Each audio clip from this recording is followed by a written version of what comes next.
Hello student, आप लोग कैसे हैं। आशा करते हैं आप लोग अच्छे होंगे। तो स्वागत है आपका अपना YouTube channel success gate two point में। आज की इस वीडियो में हम 10वीं कक्षा के साइंस के कुछ ऑब्जेक्टिव क्वेश्चन बताने वाले हैं, जो कि आपको बोर्ड एग्जाम के लिए काफ़ी महत्वपूर्ण रहेगा। तो इस वीडियो को बिना स्किप किए हुए लास्ट तक देखते रहिए।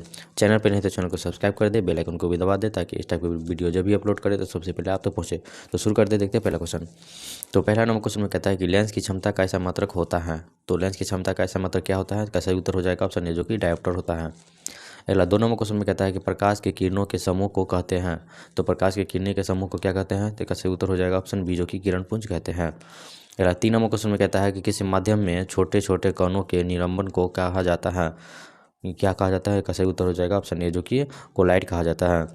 अगला 4 नंबर क्वेश्चन में कहता है कि मानव शरीर की प्रतिरोध कितना होता है। मानव शरीर की जो प्रतिरोध होती है वो कितनी होती है? कैसे उत्तर हो जाएगा ऑप्शन ए, जो कि 50 से लेके 100 ओम तक। चलिए अगला प्रश्न को देखते हैं। अगला 5 नंबर क्वेश्चन में कहता है कि किसी बल्ब में 220 वोल्ट पर 2 एम्पियर की धारा प्रवाहित होती है, तो फिलामेंट का प्रतिरोध कितना होगा? फिलामेंट की जो प्रतिरोध होगा वह कितना होगा? तो कैसे उत्तर हो जाएगा ऑप्शन बी, जो कि 110 एम्पियर, सॉरी 110 ओम। अगला 6 नंबर क्वेश्चन में कहता है कि आर ओम प्रतिरोध वाले एन प्रतिरोधों को समांतर क्रम में जोड़ने पर तुल्य प्रतिरोध होगा। तो तुल्य प्रतिरोध क्या हो जाएगा? तो कैसे उत्तर हो जाएगा ऑप्शन सी, जो कि एन आर। चलिए अगला प्रश्न को देखते हैं। अगला 7 नंबर क्वेश्चन में कहता है कि ओम के नियम निहित है। तो ओम के नियम बराबर क्या होता है? तो इसका सही उत्तर हो जाएगा ऑप्शन बी, जो कि भी बराबर आई आर में। चलिए अगला प्रश्न देखते हैं। वीडियो अच्छा लगे तो वीडियो को जो है दोस्तों में शेयर करें। अगला 8 नंबर क्वेश्चन में कहता है कि विद्युत धारा का प्रबलता का ऐसा मात्रक है। तो विद्युत धारा की प्रबलता का ऐसा मात्रक क्या है? तो इसका सही उत्तर हो जाएगा ऑप्शन ए, जो कि एम्पियर है। अगला 9 नंबर क्वेश्चन में कहता है कि विद्युत धारा उत्पन्न करने की युक्ति को कहते हैं। तो विद्युत धारा उत्पन्न करने की युक्ति को क्या कहते हैं? तो कैसे उत्तर हो जाएगा ऑप्शन ए, जो कि जनित्र कहते हैं। अगला 10 नंबर क्वेश्चन में कहता है कि निर्गत किरण एवं अभिलंब के बीच के कोण को कहते हैं। तो निर्गत एवं अभिलंब के बीच के कोण को क्या कहते हैं? तो इसका सही उत्तर हो जाएगा ऑप्शन सी, जो कि निर्गत कोण कहते हैं। अगला 11 नंबर क्वेश्चन में कहता है कि 1 मीटर फोकस दूरी वाले उत्तल लेंस की क्षमता होगी।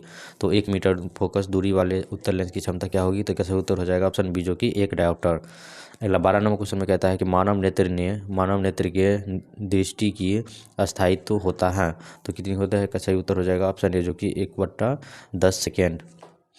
चलिए अगला प्रश्न को देखते हैं। अगला 13 नंबर क्वेश्चन में कहता है कि किसी दृष्टि दोष के निवारण के लिए अवतल लेंस का प्रयोग किया जाता है। तो किस में? तो कैसे उत्तर हो जाएगा ऑप्शन बी, जो कि निकट दृष्टि दोष में जो है अवतल लेंस का प्रयोग किया जाता है। आप लोग याद रखिएगा, बहुत इंपॉर्टेंट क्वेश्चन है। अगला 14 नंबर क्वेश्चन में कहता है कि दूरदृष्टि वाले मनुष्य के चश्मे में होता है। तो दूरदृष्टि वाले मनुष्य के चश्मे में क्या होता है? तो इसका सही उत्तर हो जाएगा ऑप्शन बी, जो कि उत्तल लेंस होता है। अगला 15 नंबर क्वेश्चन में कहता है कि लघुपथन के समय परिपथ में विद्युत धारा का मान कितना होता है। तो इसका सही उत्तर हो जाएगा ऑप्शन सी, जो कि बहुत अधिक बढ़ जाता है। चलिए अगला प्रश्न देखते हैं। अगला 16 नंबर क्वेश्चन में कहता है कि गोबर गैस एक प्रकार की है। तो गोबर गैस जो है वह क्या है? एक प्रकार की। तो इसका सही उत्तर हो जाएगा ऑप्शन बी, जो कि बायोगैस है। अगला 17 नंबर क्वेश्चन में कहता है कि कैगा नाभिकीय ऊर्जा संयंत्र किस राज्य में अवस्थित है। कैगा नाभिकीय ऊर्जा संयंत्र जो है वह किस राज्य में अवस्थित है? तो इसका सही उत्तर हो जाएगा ऑप्शन बी, जो कि कर्नाटक में। अगला 18 नंबर क्वेश्चन में कहता है किसी वस्तु का आवर्धित प्रतिबिंब बनता है। तो किसी वस्तु का जो आवर्धित प्रतिबिंब बनता है वो किस में बनता है? तो कैसे उत्तर हो जाएगा ऑप्शन ए, जो कि अवतल दर्पण से। अगला 19 नंबर क्वेश्चन में कहता है कि हजामत बनाने के लिए प्रयोग किया जाता है। तो क्या चीज़ प्रयोग किया जाता है? तो इसका सही उत्तर हो जाएगा ऑप्शन बी, जो कि अवतल दर्पण प्रयोग करते हैं। अगला 20 नंबर क्वेश्चन में कहता है कि निकट दृष्टि दोष में किस लेंस का प्रयोग होता है। तो निकट दृष्टि दोष में जो है किस लेंस का प्रयोग होता है? ठीक है, इसका सही उत्तर हो जाएगा ऑप्शन बी, जो कि अवतल लेंस का। अगला 21 नंबर क्वेश्चन में कहता है कि धारा मापने के यंत्र को कहते हैं। तो धारा मापने के यंत्र को हम क्या कहते हैं? कैसे उत्तर हो जाएगा ऑप्शन ए, जो कि अमीटर कहते हैं। चलिए अगला प्रश्न को देखते हैं। अगला 22 नंबर क्वेश्चन में कहता है कि डायनेमो से किस प्रकार की धारा प्राप्त होती हैं। डायनेमो से जो है किस प्रकार की धारा प्राप्त होती है? कैसे उत्तर हो जाएगा ऑप्शन सी, जो कि दोनों धाराएं, जैसे कि दिष्ट धारा और प्रत्यावर्ती धारा। अगला 23 नंबर क्वेश्चन में कहता है कि आवेश का मात्रक है। तो आवेश का मात्रक क्या है? तो इसका सही उत्तर हो जाएगा ऑप्शन ए, जो कि कूलम्ब है। अगला 24 नंबर क्वेश्चन में कहता है कि नवीकरणीय ऊर्जा का स्रोत है। नवीकरणीय ऊर्जा का स्रोत कौन सा है? तो इसका सही उत्तर है ऑप्शन बी, जो कि सौर ऊर्जा जो है वह नवीकरणीय ऊर्जा स्रोत है। अगला 25 नंबर क्वेश्चन में कहता है कि एक साधारण प्रिज्म कितने सतहों से घिरा होता है। तो एक साधारण प्रिज्म जो है वह कितनी सतहों से घिरा रहता है? तो इसका सही उत्तर हो जाएगा ऑप्शन सी, जो कि 5 सतहों से। अगला 26 नंबर क्वेश्चन में कहता है कि विद्युत बल्ब के फिलामेंट में किस तत्व का उपयोग होता है। विद्युत बल्ब के फिलामेंट में जो है किस तत्व का प्रयोग होता है? तो इसका सही उत्तर हो जाएगा ऑप्शन ए, जो कि टंगस्टन का। चलिए अगला प्रश्न देखते हैं। 27 नंबर क्वेश्चन में कहता है कि अब नेत्र लेंस फोकस दूरी में परिवर्तन किया जाता है। नेत्र लेंस फोकस दूरी में जो है परिवर्तन किया जाता है किसके द्वारा? तो इसका सही उत्तर हो जाएगा ऑप्शन सी, जो कि पक्षमापी मांसपेशियों द्वारा। अगला 28 नंबर क्वेश्चन में कहता है कि अवक्षेपण अभिक्रिया से किस प्रकार का लवण प्राप्त होता है। अवक्षेपण अभिक्रिया से जो है किस प्रकार के लवण प्राप्त होता है? का सही उत्तर हो जाएगा ऑप्शन बी, जो कि अविलय लवण। अगला 29 नंबर क्वेश्चन में कहता है कि बेकिंग सोडा का रासायनिक नाम क्या है। तो बेकिंग सोडा का जो रासायनिक नाम है वो क्या है? तो इसका सही उत्तर हो जाएगा ऑप्शन बी, जो कि सोडियम हाइड्रोजन कार्बोनेट। चलिए अगला प्रश्न देखते हैं। वीडियो अच्छा लगा है तो प्लीज़ वीडियो को लाइक कर दें, चैनल को सब्सक्राइब भी कर दें। अगला 30 नंबर क्वेश्चन में कहता है कि अयस्क से धातु का निष्कर्षण तथा उसका परिष्करण कर उपयोगी बनने के प्रक्रम को कहते हैं। तो अयस्क से धातु का निष्करण तथा उसका परिष्करण कर उपयोगी बनने के प्रक्रम को क्या कहते हैं? तो इसका सही उत्तर हो जाएगा ऑप्शन बी, जो कि धातुकर्म कहते हैं। अगला जो है 31 नंबर क्वेश्चन कहता है कि साग सब्जियों को विघटित होकर कंपोस्ट बनना किस अभिक्रिया का उदाहरण है। साग सब्जी को जो है विघटित होकर कंपोस्ट बनना किस अभिक्रिया का कारण है, यानी उदाहरण है? तो इसका सही उत्तर हो जाएगा ऑप्शन बी, जो कि ऊष्माक्षेपी अभिक्रिया। अगला 32 नंबर क्वेश्चन में कहता है कि निम्न में से कौन सा उत्पाद लेड नाइट्रेट को गर्म करने पर प्राप्त होता है। लेड नाइट्रेट को गर्म करने पर प्राप्त होता है, तो इसका सही उत्तर हो जाएगा ऑप्शन डी, जो कि NO2 और O2। चलिए अगला प्रश्न देखते हैं। अगला 33 नंबर क्वेश्चन में कहता है कि निम्न में से कौन सही है। निम्न में से जो है वह कौन सही है? 4 ऑप्शन दिया गया, इसमें बताना है कौन सही है। तो इसका सही उत्तर हो जाएगा ऑप्शन बी, जो कि Na2CO3 × 10H2O। अगला 34 नंबर क्वेश्चन में कहता है कि निम्नलिखित में से कौन विजातीय यौगिक है। निम्नलिखित में से जो है कौन विजातीय यौगिक है? तो इसका सही उत्तर हो जाएगा ऑप्शन डी, जो कि प्लास्टर ऑफ पेरिस है। अगला 35 नंबर क्वेश्चन में कहता है कि निम्नलिखित में से ठीक है पीएच का कौन सा मान क्षारीय विलय का मान होता है। तो क्षारीय विलय का मान कितना होता है? तो इसका सही उत्तर हो जाएगा ऑप्शन डी, जो कि 13। ठीक है, चलिए अगला प्रश्न को देखते हैं। अगला 36 नंबर क्वेश्चन में कहता है कि सोडियम क्लोराइड के जलीय विलयन से विद्युत धारा प्रवाहित करने पर यह वियोजन होकर सोडियम हाइड्रोक्साइड बनाता है। इस प्रक्रिया को हम क्या कहेंगे? तो इसका सही उत्तर हो जाएगा ऑप्शन ए, जो कि क्लोरोक्षार अभिक्रिया कहेंगे। अगला 37 नंबर क्वेश्चन में कहता है कि कौन अधातु कमरे के ताप पर द्रव्य होता है। तो कौन सा अधातु जो है कमरे के ताप पर जो है वो द्रव्य हो जाता है। तो इसका सही उत्तर क्या हो जाएगा? ऑप्शन ए हो जाएगा, जो कि ब्रोमीन को। अगला 38 नंबर क्वेश्चन में कहता है कि सीसा और टीन की मिश्र धातु को कहते हैं। तो सीसा और टीन के मिश्र धातु को हम क्या कहते हैं? तो इसका सही उत्तर है ऑप्शन ए, जो कि सोल्डर कहते हैं। अगला 39 नंबर क्वेश्चन में कहता है निम्नलिखित में से किसे चाकू से काटा जा सकता है। निम्नलिखित में से जो है किसे चाकू से काटा जा सकता है। तो इसका सही उत्तर हो जाएगा ऑप्शन ए, जो कि लिथियम को। चलिए अगला प्रश्न देखते हैं।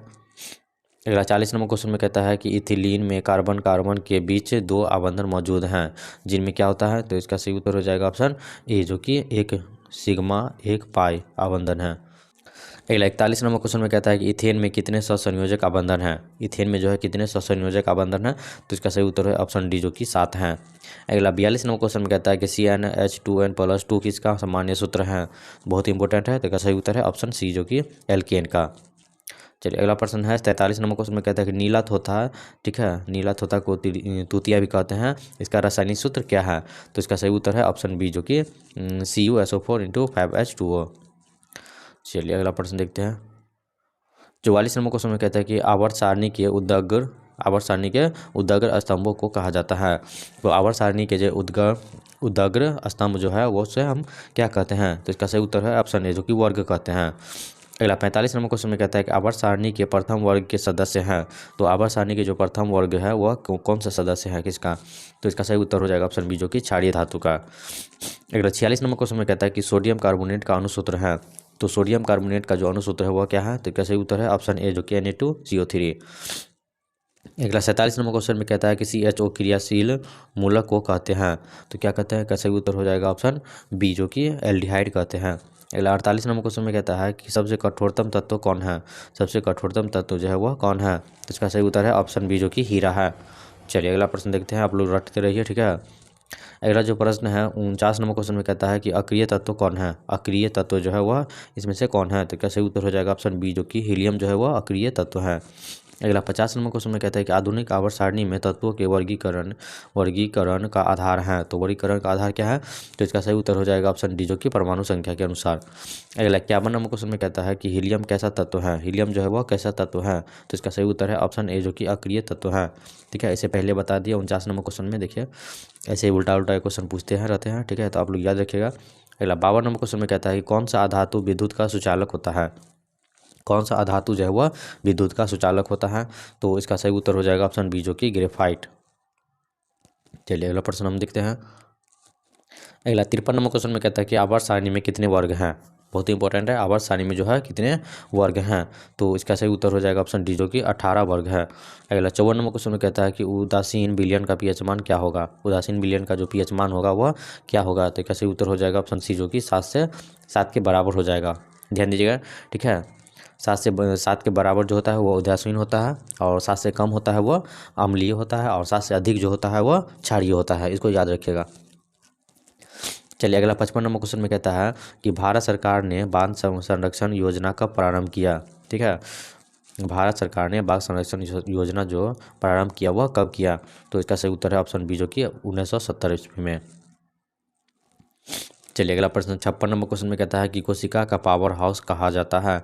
तो कोशिका का पावर हाउस किसे कहा जाता है? तो इसका सही उत्तर हो जाएगा ऑप्शन ए, जो कि माइटोकॉन्ड्रिया को। अगला 57 नंबर क्वेश्चन में कहता है कि किस प्रकार के जनन में, ठीक है, जनक के शरीर से कलिका निकलती है? किस प्रकार के जनन में जो है जनक के शरीर से कलिका निकलती है? तो इसका सही उत्तर हो जाएगा ऑप्शन ए, जो कि मुकुलन में। अगला 58 नंबर क्वेश्चन में कहता है कि मनुष्य में वृक्क संबंधित है। तो मनुष्य में जो वृक्क संबंधित है किससे संबंधित है? तो इसका सही उत्तर हो जाएगा ऑप्शन सी, जो कि उत्सर्जित से, ठीक है, उत्सर्जन से। चलिए अगला प्रश्न को देखते हैं। अगला 59 नंबर क्वेश्चन में कहता है कि स्वपोषी पोषण के लिए आवश्यक है। स्वपोषी पोषण के लिए क्या आवश्यक है? तो इसका सही उत्तर हो जाएगा ऑप्शन डी, जो कि सभी। ठीक है, तो आप लोग तीनों याद रखिएगा। अगला 60 नंबर क्वेश्चन में कहता है, 60 नंबर क्वेश्चन में जो है कहता है कि प्रकाश संश्लेषण की क्रिया में ऑक्सीजन बाहर निकलता है। तो प्रकाश संश्लेषण की क्रिया में जो है ऑक्सीजन बाहर निकलता है, तो कौन सा है? कैसे उत्तर हो जाएगा ऑप्शन ए, जो कि जल से। अगला 61 नंबर क्वेश्चन में कहता है कि निम्नलिखित में से कौन सा पादप हार्मोन है? निम्नलिखित में से कौन सा जो है पादप हार्मोन है? तो इसका सही उत्तर हो जाएगा ऑप्शन डी, जो कि साइटोकाइनिन।